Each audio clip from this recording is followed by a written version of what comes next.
আমাদের ছোট্ট সোনা মায়ের জন্মদিন তো কেটে গেল, মানে আমার ভাইয়ের মেয়ের জন্মদিনটা হয়ে গেল, তার পরের দিনই ছিল আবার আমার মেজো বোনের মেয়ের, মানে আরেকটা ছোট্ট সোনা মায়ের আর কি অন্নপ্রাশন। তো তার জন্যই আমরা কিছু কেনাকাটা করতে দেখো রেডি হয়ে বেরিয়ে যাচ্ছি।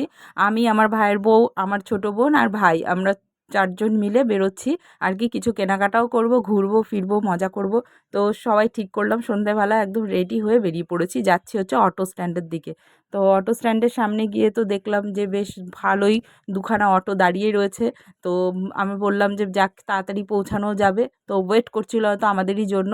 তো এই অটোটা মোটামুটি ভর্তি রয়েছে, তারপরের অটোটাতে আমরা আর কি উঠবো, কারণ একসাথে এতজন চারজন যাব একটা অটোতেই একসাথে যেতে চাই আমরা আর কি, আলাদা আলাদা যাব না। তো দেখো এই অটোটা ফিল হয়ে গেছে আমাদেরকে দিয়েই, তো আমরা উঠে পড়েছি। উঠে যাচ্ছি স্টেশনের দিকে। আর সত্যি খুব মজা করেছি, খাওয়া দাওয়া সেরকম বাইরে আমরা করিনি, বাড়িতে এসে করেছি, তো সেগুলোই তোমাদের সাথে শেয়ার করছি। তো একসাথে হলে যেটা হয় আর কি ভাই বোনরা। তো প্রথমেই চলে গেলাম আগে একটা আমাদের এইখানেই সামনে একটা মল ছিল, সেই মলটাতে অনেকগুলো মল ঘোরাঘুরি করে তবেই গিয়ে ওই ছোট্ট সোনামায়ের আমরা কিন্তু জামা কিনতে পেরেছি। অ্যাকচুয়ালি ওদের যেরকম টাইপের, মানে ওর যেরকম জামার দরকার সেরকম আমরা পাচ্ছিলামই না। যাই হোক, গিয়ে আগে বাচ্চার জামা না দেখে আগে তো আমরা নিজেদেরগুলোই দেখা শুরু করে দিয়েছি, যা হয় আর কি। কেনাকাটা শপিং মলে গেলে পরে মনে হয় আগে নিজেদের জন্য একটুখানি দেখে নিই কী কী ভালো আছে না আছে। তো দেখো এখানে কি সুন্দর সুন্দর কাপের সেট, তারপরে সব কিছুই বেশ ভালো ভালোই ছিল। আর এই মলটা নতুন উদ্বোধন হয়েছে আর কি। তো দেখলাম ভালোই কালেকশান আছে, একটু ঘুরে ঘুরে আগে দেখে নিলাম। কিন্তু যেরকম আর কি বাচ্চার জামা আমরা খুঁজছিলাম, লাল কালারের মধ্যে আমরা চাইছিলাম একটা বেশ সুন্দর আর কটন যাতে হয়, সেরকম কিন্তু পাচ্ছিলাম না। আর ভাইও জামা প্যান্ট কিনবে আর কি, যেহেতু মামা ভাত ও দেবে, তা ও নতুন জামা কাপড় পরে, তো সেই জন্য ভাইয়েরও দরকার জামা প্যান্টের সেট। তো সেটা ও দেখতে আসলো, কিন্তু সেরকম ওরটাও বেশ ভালো পাচ্ছিল না আর কি। যাই হোক, আমরা আমাদের মতো ঘোরাঘুরি করে কিন্তু যেটুকু দেখার দেখে নিলাম, কিন্তু এখান থেকে কিছুই কেনাকাটা করিনি। নতুন উদ্বোধন হয়েছে, সেরকম কালেকশান আছে, কিন্তু আমরা যেরকম চাইছিলাম সেই কালেকশানগুলো পাচ্ছিলাম না। তো তারপরেই আবার বললাম যে চল আরও অন্য কোনো মলে তাহলে যাওয়া যাক, দেখা যাক যে অন্য কোথাও পাওয়া যায় কি না। আর রেড কালারের মধ্যে তো পাচ্ছিলামই না, যেহেতু পুচকু রেড কালারটা ভীষণ পছন্দ করে, লাল কালারটা তাকিয়েই থাকে, একদম ছোট্ট ওর অন্নপ্রাশন রয়েছে, তো সেজন্য আমরা লাল কালারটাই মানে জামাই খুঁজছিলাম আর কি। তো ওই মল থেকে বেরিয়ে পড়লাম, ওই মলে তো পেলামই না কিছুই, ঘোরাঘুরিটাই হলো আর কি। আর বেরিয়েছি একটু গল্প আড্ডা ঘোরাঘুরি করতে, তো আর এক জায়গায় চলে আসলাম দেখো এই মার্কেটে।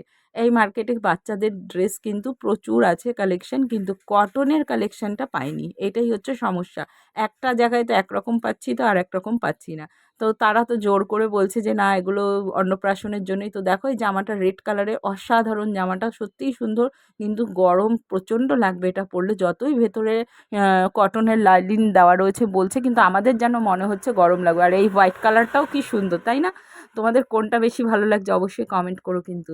তো আমরা কিন্তু রেড কালারের কটনটা পাইনি, এই যে এই কালারগুলো কটন পেয়েছি, কিন্তু সেখান থেকেও আমাদের নেওয়া হলো না। তারপরে সোদপুরে আরও মার্কেট রয়েছে, সেখানে চলে আসলাম। লাল কালারের জামা খুঁজতে খুঁজতে যে কত দোকান আমরা ঘুরলাম, তোমাদেরকে আর কি বলবো।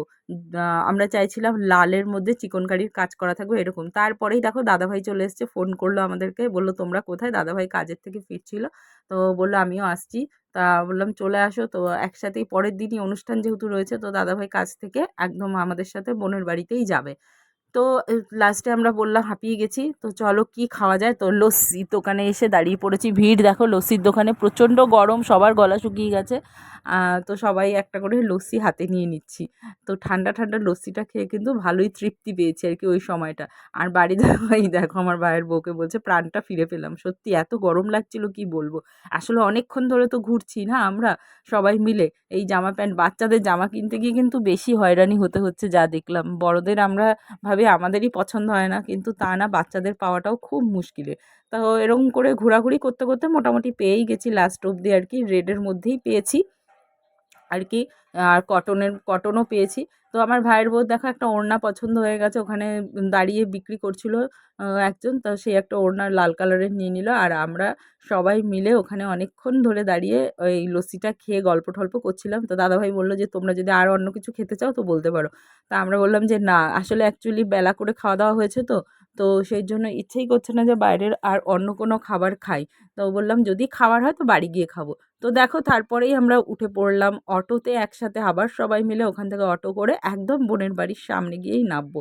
সোদপুরের ওখান থেকে একসাথে অটো করলাম, আর হাসাহাসি গল্প আড্ডা তো প্রচুর হয়েছে, খুব মজা করেছি সত্যি। একটা একটা করে এমন এমন কথা বলছে দাদাভাই ভাই, আর আমরা সবাই হেসে কুটো পাঠিয়ে যাচ্ছি। বেশ ভালোই লাগে এরকম একসাথে বেরোলে পরে। কিন্তু ব্লগটা তোমাদের কেমন লাগলো অবশ্যই অবশ্যই কিন্তু কমেন্ট করে জানিও। ভালো লাগলে লাইক কমেন্ট শেয়ার করতে কিন্তু ভুলো না। আর সাবস্ক্রাইব না করা থাকলে সাবস্ক্রাইব করে দিও, তাহলে নতুন নতুন এরকম আরও ব্লগ তোমাদের সামনে নিয়ে আসবো আর কি। তো দেখো বাড়িতে এসে আমার ভাইয়ের বউ কী করলো, পেঁয়াজি তারপরে আলুর চপ এসব ভেজে ফেললো আর মুড়ি মাখা হলো। আমরা কিন্তু জমিয়ে বাড়িতে বসে খাওয়া দাওয়াটা সারলাম। তবে এটাও কিন্তু একটা আলাদাই মজা হলো, যেহেতু বাইরে আমার মেজো বোন যেহেতু যায়নি সেই জন্য ও খেতে পারলো, ও আনন্দ করতে পারলো, কারণ ছোট বাচ্চা রেখে ও তো আর আমাদের সাথে যেতে পারেনি। তো চলো আজকের মতো টাটা, দেখাবে নেক্সট ব্লগে, টাটা।